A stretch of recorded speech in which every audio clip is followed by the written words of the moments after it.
ఇది ఎక్కడైనా చూసారా? దీని విలువ ఇప్పుడు అర్థం కాదు మీకు.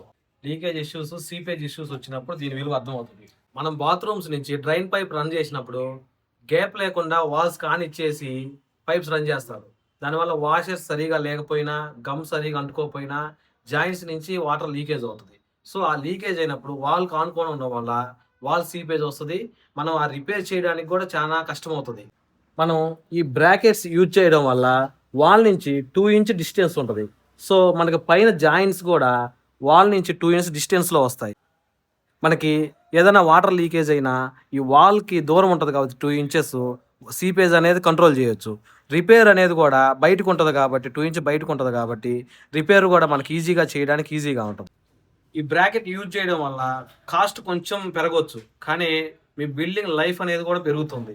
మీ సర్కిల్‌లో ఇల్లు కట్టుకునే వాళ్ళున్నా, మీరు ఇల్లు కట్టుకుంటున్నా ఇట్లాంటి చిన్న చిన్న జాగ్రత్తలు తీసుకొని మీ బిల్డింగ్ లైఫ్ పెంచుకోండి. For more informative videos follow graph and constructions. మీలో ఎవరికైనా కన్స్ట్రక్షన్ రిక్వైర్మెంట్ ఉన్నా, కన్స్ట్రక్షన్‌లో డౌట్ ఉన్నా ఇప్పుడే మమ్మల్ని సంప్రదించండి.